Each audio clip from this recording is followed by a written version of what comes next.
Welcome, everyone, to the It's Official podcast. Jeremy Plonk here, representing First Bet and Express Bet. It's our weekly topical show, and Saratoga's in full swing. Opening day Thursday, but we just had the 4th of July Racing Festival. Prior to that, the Belmont Stakes Racing Festival. So plenty of spa to talk about and racing around the country.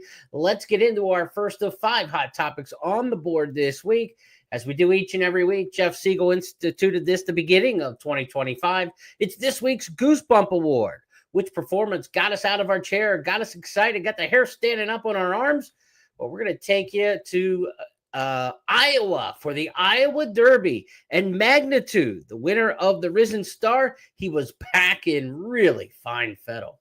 Through a 46-3 opening half-mile solid fraction set by the favorite Magnitude, and Ben Curtis has him in front as they head for the far turn. The lead is now a length from Mr. Omaha. Suddenly, Mick Swagger couldn't keep up with them. It's My Birthday takes the third spot, and he's working harder, though, and 3.5 lengths behind Magnitude as they wind around the turn. Magnitude doing it nicely thus far. Mr. Omaha not letting him out of his sights, though, as they come toward the top of the stretch. It's My Birthday swings widest into the lane as he tries to close ranks on Magnitude. Coming down to the final furlong, suddenly 4 lengths in front. Magnitude strutting his stuff in the Iowa Derby. It's just a matter of how far. 7, 8 lengths in front as they come through the final 16th.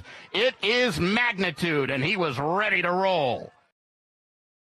Back in a big way for trainer Steve Asmussen. Again, he hadn't run since an ankle chip surgery put him out of the Triple Crown limelight, and Magnitude in the Iowa Derby upped his record to 4 for 8. He was a huge 40-1 plus price when he won the Risen Star back in February, and the thought that day after the 108 buyer speed figure was this is one of the most high-rising horses in this 3-year-old crop. Of course, he didn't make the Triple Crown. Ankle chip surgery to remove that flake, and he's come back really, really as strong as he left. 9 1/4 length victory under Ben Curtis there in the Iowa Derby. Granted, he didn't beat much. Granted, it's a speed-favoring racetrack there at Prairie Meadows, but it's the visual that I really liked. I mean, his stride looked fantastic up until the final few yards of the race, but the way he was really reaching, the way he cornered, I thought this was a spectacular performance from Magnitude, as much as you could possibly ask for in the return, and a very smart placement. He wasn't put in a too tough of a race. He found an easy spot at an intermediate distance at 1:16. He was able to control the tempo. This was a paid workout, and he looked very good doing it. The fastest running in the Iowa Derby, 1:42.26, since the champion 2-year-old Hansen won this race as a 3-year-old back in 2012. So where will they go with Magnitude out of this race? This week's Goosebump Award winner, well, he's obviously going to take on some bigger fettle coming up, something like the Travers, perhaps, the Pennsylvania Derby, maybe a run towards the Breeders' Cup Dirt Mile if they can get a runner there that far to Del Mar, if they can look ahead with a horse coming back after missing all of the spring and summer like this in the beginning of the summer. Really a Breeders' Cup path to a Breeders' Cup Dirt Mile, I think, would be the best thing for Magnitude. But what a really nice performance. To me, the performance of the week, even though I know it was a published paid workout, if you will, against the competition that he was against. But it was everything that I wanted to see out of Magnitude. And I can't wait to see where he stacks up in this 3-year-old class, because it is a very good one. And that brings us to a couple horses at the top of that class who were in action in the morning over the past few days. That being Sovereignty, winner of the Kentucky Derby and the Belmont, and the Preakness winner, Journalism. They still occupy the front seat in this 3-year-old race to the championship. As good as Magnitude looked in the comeback and the way he looked in the spring when he left in February and late winter, he's got a long way to catch up with Sovereignty and Journalism. They were both working out recently, so let's go ahead and give you a chance to see some of those works. Sovereignty's working in company at Saratoga with Jefferson Street. Really nice allowance, lower level stakes kind of horse in Jefferson Street. Sovereignty's going to work on the inside here, working up at Saratoga. They'll go a half mile in 48 and 48.99, just under 49 seconds. Belmont doesn't ask a lot for his horses in the morning workouts, of course. This is the second work back for Sovereignty since the Belmont Stakes. He ran in the Belmont Stakes, of course, June 7th. He came back June 27th at Saratoga with a half mile in 50 and 4. This one in 48 and 4. Third fastest at 24 here on the 4th of July. So Sovereignty on the inside inside, finishing up really nice here. You see the way he puts away the older horse, Jefferson Street, under the wire and into a modest gallop out from a lower level shot. You don't get a great view of that, but a really nice work. Sovereignty aiming towards, obviously, the Travers is the main goal coming up for him. The Travers Stakes would be the main goal of the summer for Sovereignty, but he may go in the Jim Dandy. Bill Mott left that open, that he may prep in the Jim Dandy and not go straight to the Travers Stakes. The way he's working, those two good works, a much improved work there, and the fact that he worked in company kind of tells me they're thinking sooner than later. If you're working towards the Travers, you might not work that horse in company with Jefferson Street. So I'm kind of thinking they're looking towards the Jim Dandy for him coming up in a couple of weeks' time. And that's a race that certainly would take on a much bigger profile if Sovereignty were to show up in it. Now, the other horse who won one of the spring classics, of course, was Journalism. Second in the Derby, second in the Belmont, winner of the Preakness Stakes with that miraculous rally. He was working his second workout since the Belmont Stakes over the weekend, July 7th. This workout at Santa Anita. Actually, this was on Monday, not over the weekend, or Sunday the 6th, I should say. It was over the weekend on Sunday the 6th. The inside here, Journalism working in company with We're in Trouble. Another horse who might be working towards a race sooner than later, if you think about it. He is a horse who is nominated to the Haskell Invitational. The fact that he's working in company, his second work back, tells you they might be getting a little serious with him. As for Journalism's workouts, June 29th, he worked at Santa Anita in 47-4 for the half. Here on July 6th, a half in 47-2, just doing it on his own. We're in Trouble, unable to keep up here. And you're going to see a really nice gallop out of Journalism. Look, these are two sensational 3-year-olds that everybody else has to catch up to. I love the fact that they both already have 2 workouts back since the Belmont Stakes. They're right on cue. We're looking at a big summer and into the fall for these runners. The options are really open for Journalism. He could stay on the West Coast. If he stays out west, then maybe you're looking at something against the older horses in the Pacific Classic at Del Mar. Of course, the Breeders' Cup Classic will be at Del Mar this year, so it wouldn't hurt to get a 1.25-mile race over a home track like that at Del Mar. If he's mine, I would rather see Journalism go in the Pacific Classic against the older horses and just stay out on the West Coast. But if you want to come east for the Travers or come east for the Haskell, those are certainly options that could get you towards that 3-year-old championship. But beating older horses and maybe a head-to-head win against Sovereignty and potentially a Breeders' Cup Classic matchup would get you to the 3-year-old title as well. I don't think you need to chase Sovereignty in the east is what I'm saying. Now, if he does go east in Journalism, one of those spots could be the Haskell. That coming up on the 19th, just a little over a week's time away. And the Haskell Stakes probables is listed by Matt Ditterman of Monmouth Park on his X feed. He's got Bracket Buster, Burnham Square, Goal Oriented, Gosger, the Preakness runner-up, Kentucky Outlaw, the Ohio Derby winner Moplex for Jeremiah Englehart, and Wild and Crazy Night, the local second in the Pegasus Stakes, as the horses who are more firm to run in the Haskell. Now, there are some possibles in there, including Journalism. Again, I don't know that he comes east, but if he does come east, he's probably coming for the Haskell, I think, more so than what he would look at something at Saratoga. Just my gut feeling. National Law, also a possibility. Ditterman said one of the runners from Chad Brown looked like it would be more than logical to run. He's got 4 nominated to the race in Chancer McPatrick, Garamond, Hill Road, and Strategic Focus. A couple of those horses looking to rebound off of some poor efforts. So looking at the Haskell Stakes probables more than a week out, a week and a half away now. Journalism would be an absolute odds-on favorite against that group. In the absence of Journalism, I would have to think that Gosger, who ran such a dynamite race in being second best in the Preakness when nabbed on the wire by Journalism, Gosger would go favorite in the Haskell Stakes in the absence of Journalism. A goal-oriented coming out of the Preakness Stakes as well. Burnham Square horse, obviously, from the Triple Crown Trail we're familiar with out of the Kentucky Derby. So familiar names potentially for the Haskell Stakes. And as you look at this 3-year-old chase, again, we say still in the front seat of the 3-year-old title chase, no question about it. There's room in the back, but up top, it's Journalism and Sovereignty. Now, those are some obvious horses that we're looking at in their next starts. Some obvious horses that ran over the past weekend didn't get it done, proving once again that there are no sure things in this game of horse racing. A couple big favorites in the Belmont Oaks Invitational and the Great Lady M both tasted defeat. Nitrogen went down at Saratoga in the Belmont Oaks Invitational, and it was just the runaway fantastic filly right now, Copion, who was defeated in the Great Lady M Stakes. Both were defeated in course or track record time, so there were no slouches knocking them off. But again, there are no free bingo spaces when you're playing the horses. Let's go back and take a look at the Belmont Oaks Invitational, where we had Fian and Nitrogen putting on a course record display at the Spa. A good race on the outside third, followed by Warming in fourth. On the outside, Mayday Ready is starting to kick in. They're in the final furlong, and Nitrogen comes to Opulent Restraint, who's fighting her hard. 2 lengths back, Fian trying to pull off the upset and is finishing with very nice strides. It's Nitrogen in front. Opulent Restraint comes back, and here's Fian surging on the outside. Here's the line. Photo finish! Fian and Flavian Pratt came right at Nitrogen and Jose Ortiz. Those two in the Belmont Oaks Invitational.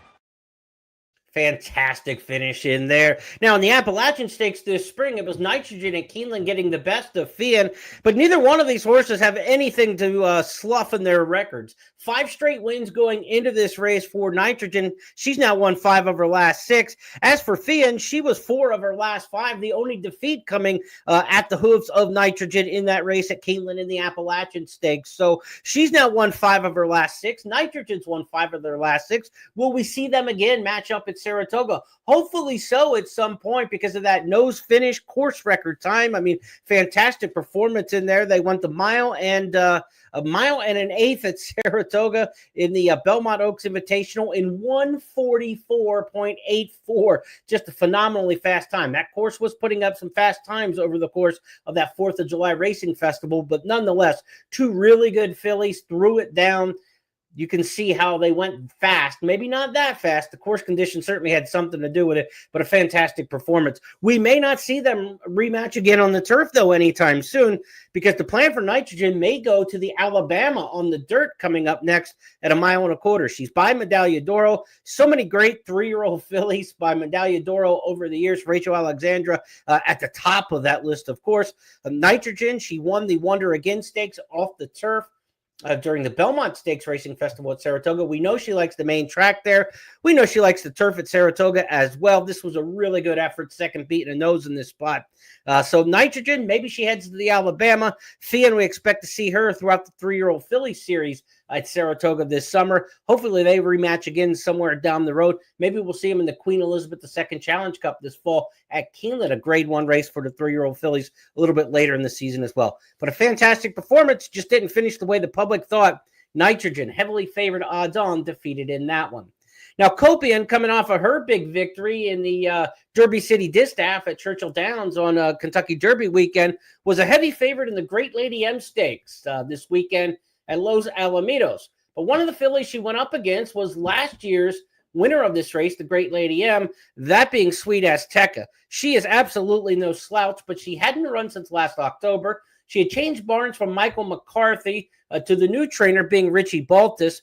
But Sweet Azteca, who ran in 1:14.33 in setting a track record a year ago, beat that number again by only 1/100th of a second. And it was fast enough to beat Copian. What a performance this weekend. This was almost the Goosebump Award winner. Let's take a look from Los Alamitos to Great Lady M. At the 5/16 pole, and Sweet Azteca floating Copion very wide. Sweet Azteca to the 10 path. Copion switching back to her inside. Is still about 1.5 lengths in arrears, and is shown the Persuader by Kimura. Past the 8th pole and the Great Lady M, and Sweet Azteca. Hernandez goes for home, and Sweet Azteca has bounded away by 3 lengths to Copion, followed by Chismosa from the rear. But it's Sweet Azteca going back to back in the Great Lady M. She has outrun Copion, won it by 1.5 lengths. Chismosa was third. Supershine next from One Magic Filly.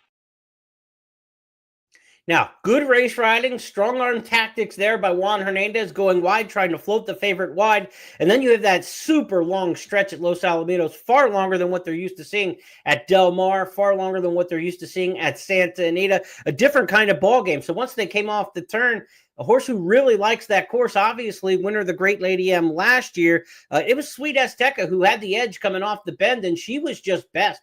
I mean, she outran Copian. Maybe Copian bounced a little bit. Maybe she didn't handle the track. It's a little quirky there at Los Al compared to the other circuits that we talk about in Southern California at Del Mar and Santa Anita. Maybe it was a little home cooking, but then again, you take the recency edge. You didn't have the fitness so much for the Great Lady M, a return race for Sweet Azteca, as she had been off since the previous fall. So you kind of give a little for the home court advantage. You also take a little away, though, from the long layoff.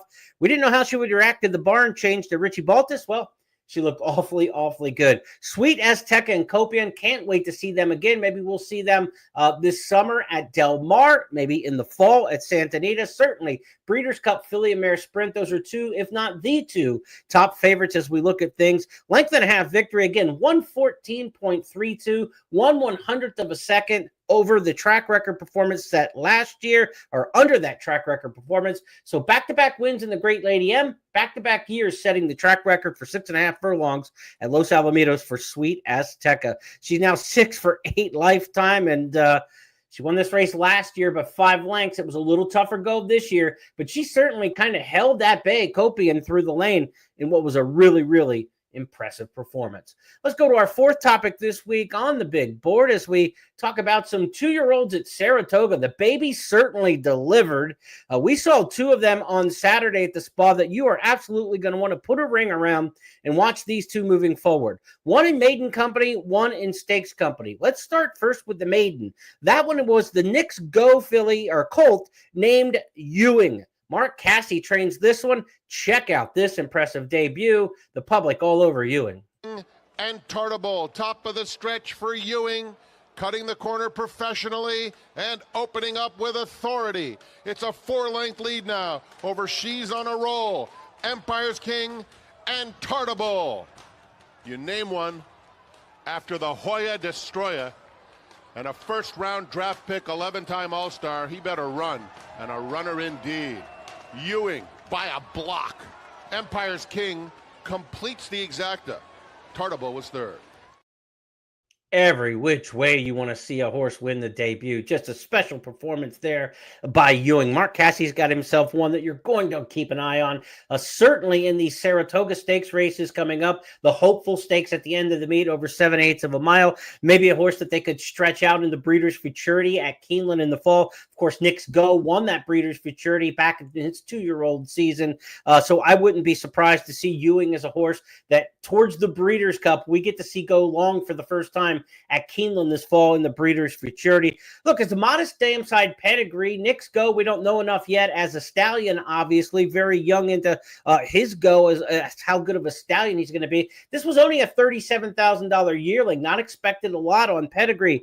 But in the 2-year-old Ocala sale, brought $585,000 a couple months ago. So this was obviously a 2-year-old put together, ready to run, and came out absolutely running a May 9th full. So you're giving away some developmental edge. And this one still performed so well here at First Asking at Saratoga. Euing, absolutely one you've got to keep an eye on. On that same card at Saratoga over the weekend, it was Obliteration stepping up into the Sanford Stakes. And Obliteration was an easy debut winner for Steve Asmussen and was an even easier stakes winner in his first try for the black type. In second, 4 clear of Imagine John there at the top of the stretch. And Obliteration and Flavien Prat waving off the brief bid from blinging it back. It's all Obliteration. Perfectly named individual is romping home in the Sanford. 7 lengths past the 16th pole. Obliteration is a star. He wins by 9 lengths. Blinging it back, Imagine John and Strategic Risk. Official margin 10.5, and there goes 6 furlongs and 1:10 and 3. It's the fastest edition of the Sanford since 2019. Steve Asmussen, Flavian Pratt teaming up there for the Ackerley Brothers farm. Ackerley Brothers and Asmussen go back 30 years, back to the late 80s, early 90s when Steve was first getting going. Remington Park, back when I first met him. And the Ackerley Brothers have had horses with Asmussen for a long time. This is won by Violence. It's from a win early and a speed influence dam. I don't think we're going to see Obliteration as being a long distance type horse. Maybe not even a Breeders' Cup juvenile type runner. This to me looks like a sprinter. And we know what Steve Asmussen's done with the great sprinters, Matoli, Jackie's Warrior, Yellow Pond, so many of them. He's got Skelly in his barn now and some others. So Steve Asmussen knows what to do with the sprinter. Obliteration looks like an absolute sprinter to watch moving forward. Maybe we see he and Euing match up over 7/8 of a mile in the Hopeful Stakes later in the meet. Still got the Saratoga Special and some other stakes along the way, but I don't expect to see either one of them run probably until the Hopeful Stakes. And if we get that matchup, what a matchup it'll be. Euing and Obliteration, two fantastic performances. The baby sure did deliver this past weekend at Saratoga, and we haven't even hit the meet proper yet, starting this Thursday. Our Stars of Tomorrow segment could have been there in topic number 4, but we had even more debut runners to keep an eye on, and this is going to be one from Saratoga over the weekend named Hangover Heaven. Now, typically, we don't go into the New York-bred maiden-claiming turf ranks, but we will for this performance, because when you see this turf sprinter, you'll understand why. Rick Dutrow unleashed one named Hangover Heaven, and boy, gave the field nightmares. In slow starting Hangover Heaven, 21-4 for Frog Hollow Summer, who has the lead. A big move coming from Hangover Heaven, while caught extremely wide. But look at this explosive move from last. Hangover Heaven is sobering up at the 8th pole with a devastating rally. This is a replay that'll be fun to watch for the connections of Hangover Heaven, who streaks home, handridden by a half dozen lengths. That was a performance that you didn't expect at 10-1 odds. This is a horse who had never breezed faster than 49-3 on the dirt, never laid foot on the turf in a morning workout prior to this. But the son of Mr. Monomoy was outstanding. Homebred here for Michael Dubb. And this is a horse that you really got to keep an eye on moving forward. It's going to be eligible for a lot of interesting spots, winning that maiden claimer in the debut. The sire here, Mr. Monomoy, of course, won the 2020 Risen Star Stakes. Only made it to the track 5 times before injury shortened that one's career. He's a half-brother to Monomoy Girl, the champion mare. So Mr. Monomoy may be off to a fast start here at stud. Hangover Heaven was absolutely incredible. Last to first move, this horse was 8 lengths behind and won by 5. So you make that a plus minus of 13 in a 5.5 furlong turf sprint. They went 102.14 for 5.5 on the turf for this first-time starter. Now, a 3-year-old here, Mr. Hangover Heaven. So this is a 3-year-old, not a 2-year-old. So we're not looking at this one for one of those kind of Saratoga hopeful kind of races. Where will we see Hangover Heaven? I don't think you're looking at a big jump into the stakes ranks. You got a lot of different options here, but this is a really exciting horse, and it was a fun one to watch for sure. The dam was 3rd in the Busanda Stakes, also won a turf lounge race at Belmont Park back in 2015. So this horse may be back to the dirt, could go to the turf, but there's a lot of different options. Hangover Heaven looks like a fun one, and one we definitely want to keep our eyes on moving forward. That's this week's Star of Tomorrow. Let's review the 5 topics this week on the It's Official podcast. We started things off with our Goosebump Award. It was Magnitude in very, very handy fashion, winning the Iowa Derby. What next? Perhaps the Travers, perhaps the Pennsylvania Derby. I'd like to see him in the Breeders' Cup Dirt Mile by season's end. As for some Breeders' Cup Classic hopefuls and Triple Crown alumni, Sovereignty and Journalism were back on the workout tab this past weekend, so it was good to see Journalism back in Southern California. We saw Sovereignty up at Saratoga. They were both training towards upcoming starts. Maybe the Haskell. We looked at the potential field for the Haskell for Journalism. As for Sovereignty, maybe the Jim Dandy. And of course, he certainly is being pointed Sovereignty. That is for the Travers Stakes. We showed that there are no short things in this game of racing. Copian at a short price, beaten in a track record performance by Sweet Azteca and the Great Lady M. And then the big favorite Nitrogen going for 6 wins in a row at 2-5. She was beaten by her rival Thean in the Belmont Oaks Invitational. also in a new course record time there, 1:44.4. So the Belmont Oaks Invitational, the Great Lady M, both had upsets, but both had track record performances in pulling those off. The babies delivered at the Spa. The first time starting 2-year-old Euing was fabulous for Mark Cassidy in his career debut by Knicks Go. And then Obliteration, the son of violence for trainer Steve Asmussen, romped in the Sanford Stakes to go to 2-for-2 Lifetime. We look forward to maybe seeing those two clash in the hopeful later this season. And also at Saratoga, our star of tomorrow was the Rick Dutcho trained New York bred Hangover Heaven, 3-year-old turf sprinter. Keep an eye on this one coming out of the maiden claiming or not. Those 5 topics are now official because Jeff Siegel and I say so. That's how we play the game here on It's Official. And I'll be back in a week's time to take on 5 more topics, send out our best wishes to Jeff, and hope for a continued recovery for our good friend, Mr. Siegel. I'll be back this Friday for some handicapping insights towards the weekend stakes races when we go after the First Call podcast with guest handicapper Scott Shapiro. Racing this weekend, certainly at Saratoga. High on the list, the Diana Stakes, one of the feature races for the weekend coming up. She Feels Pretty and company going in that one. Scott will talk about all those races from the Spa and some other races from around the country. On behalf of everybody with First Bet and Express Bet, I'm Jeremy Plonk. Have a great week, everybody.